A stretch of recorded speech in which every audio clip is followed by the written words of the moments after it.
사랑도 연습이 필요합니다.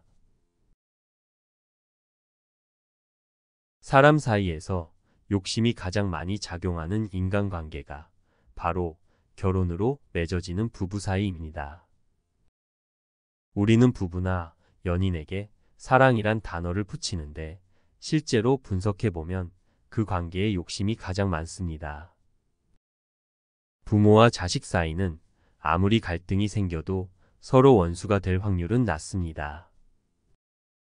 어릴 때부터 알고 지낸 소꿉친구와도 원수로 변할 확률은 매우 낮습니다. 하지만 같은 집에서 같은 이불을 덮고 살던 부부가 이혼을 하면 그 둘은 다시는 돌이킬 수 없는 원수지간으로 변합니다. 처음 만났을 때는 고귀한 사랑이라 하지만 뒤돌아서는 순간 내 인생 최악의 상대로 변하는 것입니다. 부부가 이혼하면 그 과정에서 자녀들이 크게 상처를 받습니다.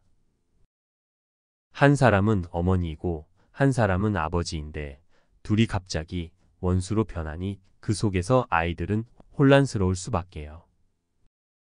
이런 이유는 남녀 사이에 이해관계가 너무 많이 얽혀 있기 때문이지요. 애인이나 부부 관계는 서로 이해관계가 상당히 상충하기 때문에 내가 상상했던 것과 다른 모습을 발견하게 되면 금방 실망합니다. 내가 사람을 잘못 봤다며 상대를 비난합니다. 이 비난의 내면을 들여다보면 전부 내가 만든 이해 타산의 결과입니다. 이것이 우리의 현실입니다. 한눈에 반해 사랑에 빠졌다는 커플들의 연애가 오래갈 확률은 극히 드뭅니다. 한눈에 반했다는 말은 내가 평소 원하던 모든 조건을 갖춘 이상형이라는 뜻이겠지요. 그게 바로 욕심이 극에 달한 상태입니다. 내가 오랫동안 상대와 같이 하고 싶다면 눈높이를 낮추는 것이 좋습니다. 내가 꿈꾸던 이상형을 조금 낮춰서 관계를 맺으면 그 사람과는 인연이 오래 지속됩니다. 사람을 사귈 때는 그냥 사귀도록 하세요. 좋은 사람을 사귈 수도 있고 만나다 보니 배울 점이라고는 하나 없는 나쁜 사람과도 만날 수 있습니다. 사람과의 만남은 농구 연습과도 같은 겁니다. 수없이 던지고 연습을 거듭해 결국 공을 골대에 넣을 수 있게 완성됩니다. 청춘에게 실패라는 말처럼 어울리지 않는 말도 없습니다. 실패가 아니라 단지 연습만 있을 뿐이죠. 인간관계를 맺는 일도 연습하듯 여러 번 되풀이해 보세요.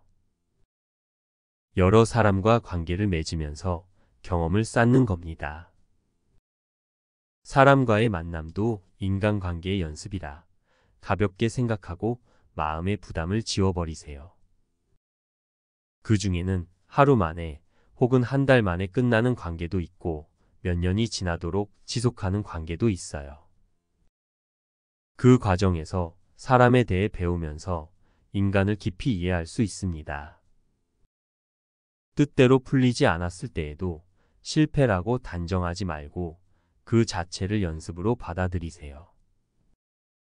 성공이나 실패와 관계없이 우리가 경험하는 모든 것은 그 전부가 인생살이이고 각성입니다. 그래서 인생은 나날이 발전하지 결코 후퇴하는 법이 없어요.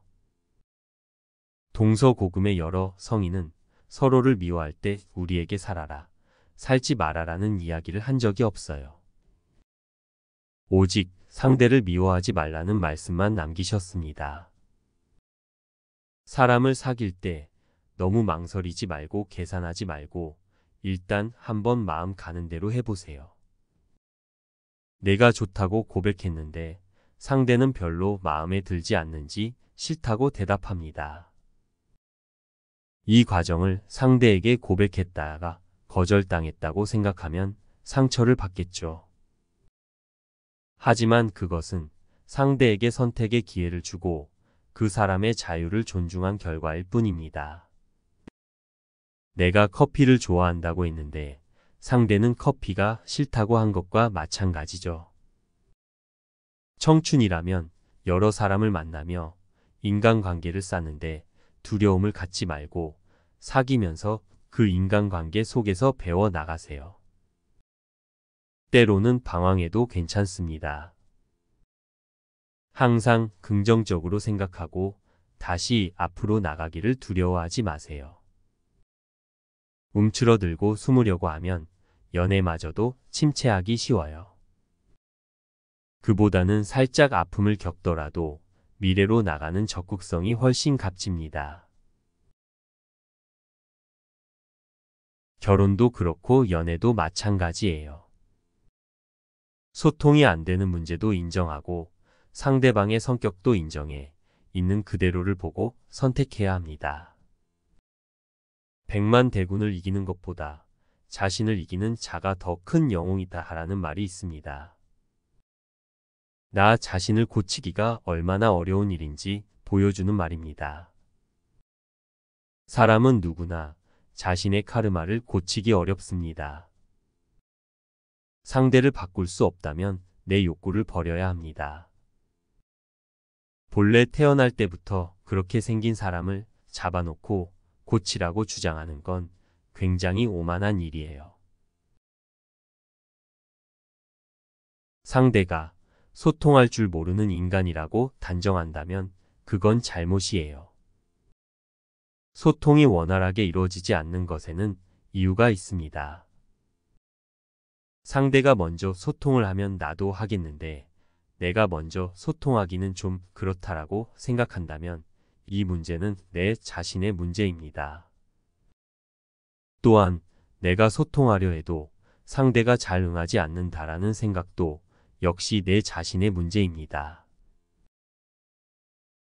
산이 좋아 시간이 날 때마다 열심히 오르는 사람에게 산이 좋아한다는 말을 한 번이라도 해준 적이 있습니까?